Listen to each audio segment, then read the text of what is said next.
Rabu, tanggal 15 April tahun 1987, atau 36 tahun yang lalu, terjadinya tragedi mengerikan yang dilakukan oleh seorang pria Parubaya, warga desa Banjarsari, Kecamatan Gelagah.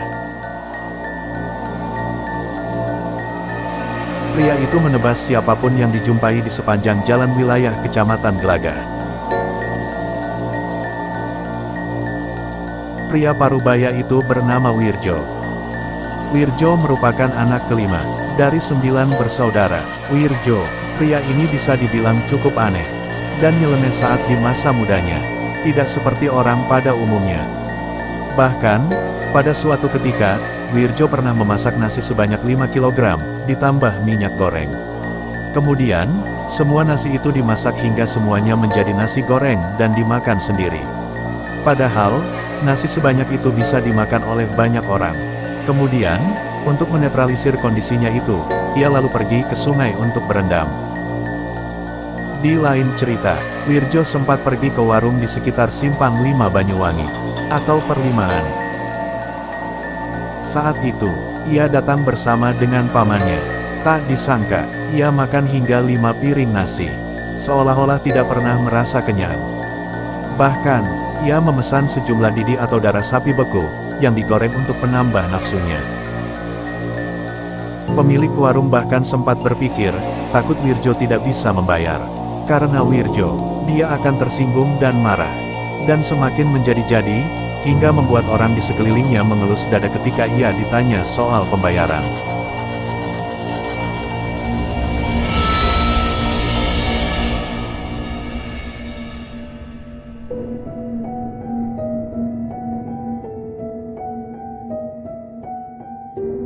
Wirjo dikenal sebagai pribadi yang temperamental dan angkuh. Tetangga yang hidup berdampingan dengannya pun mengaku takut karena Wirjo sering terlihat marah-marah. Ia juga sering terlihat bermabuk-mabukan dan beberapa kali terlilit hutang karena berjudi. Wirjo sendiri adalah sosok yang hidup berkecukupan. Setelah ditinggal oleh kedua orang tuanya, ia mendapatkan harta warisan yang melimpah. Namun, kabarnya semua uang peninggalan keluarganya itu habis ia pakai untuk hobi haramnya itu. Tidak ada satupun yang berani menegur perilaku Wirjo yang menyimpang. Sekalinya ditegur, ia akan pulang ke rumah untuk mengambil celuritnya dan menghampiri warga yang berani melawan.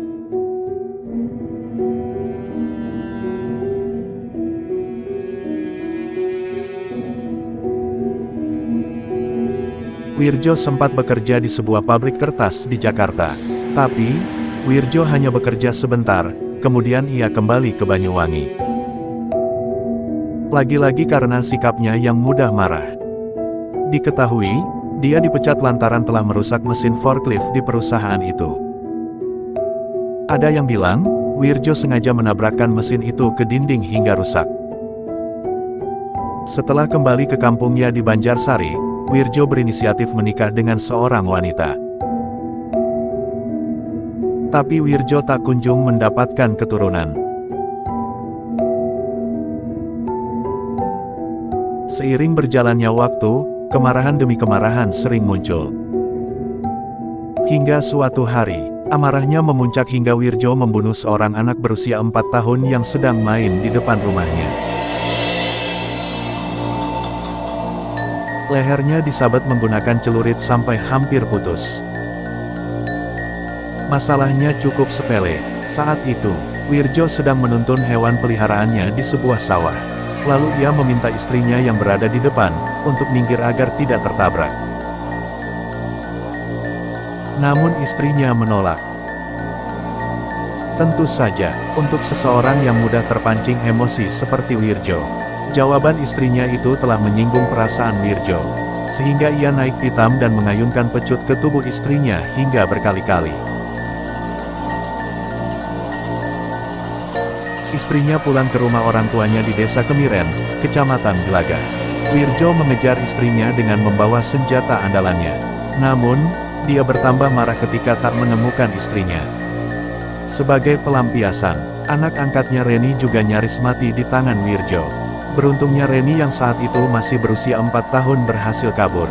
Namun, teman bermain Reni, yakni Arbaijah, Lehernya ditebas hingga meregang nyawa. Belum merasa puas, Wirjo kembali berulah dan membunuh istri tetangganya, Maskur. Wanita malang tersebut menderita nasib yang sama dengan korban sebelumnya.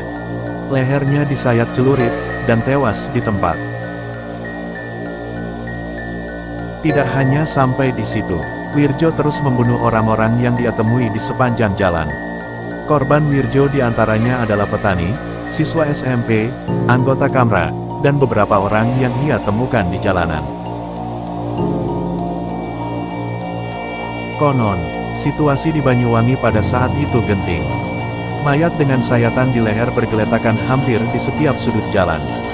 Warga yang merasa terancam, segera melaporkan tindakan Wirjo ke polisi.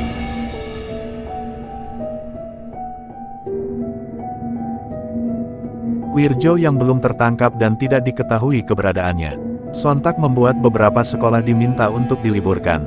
Kemudian menyuruh wanita dan anak untuk tidak keluar rumah dan mengunci pintu rapat-rapat. Tim Polsek Banyuwangi kemudian melakukan investigasi mendalam dan berhasil menemukan Wirjo. Sayangnya, ia ditemukan dalam keadaan sudah tidak bernyawa. Wirjo bunuh diri menggunakan sabuk yang ia gantung ke leher. Saat itu, perasaan warga Banyuwangi campur aduk. Di satu sisi, mereka merasa lega bahwa Wirjo sudah tiada. Di sisi lain, mereka juga geram karena Wirjo yang telah menebas 37 orang dengan 20 orang meninggal dunia, kabur dari sistem hukum sah dan menghindari hukuman dengan cara bunuh diri.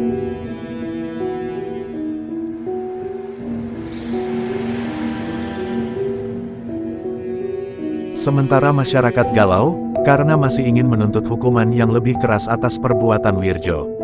Ada beberapa rumor aneh tentang Wirjo ini, yang menyebar di kalangan masyarakat. Ada yang mengatakan bahwa Wirjo belajar sihir sejak dini, yang membuatnya lebih kecil kemungkinannya untuk mati. Wirjo juga diduga berpuasa selama 40 hari sebelum melakukan pembantaian.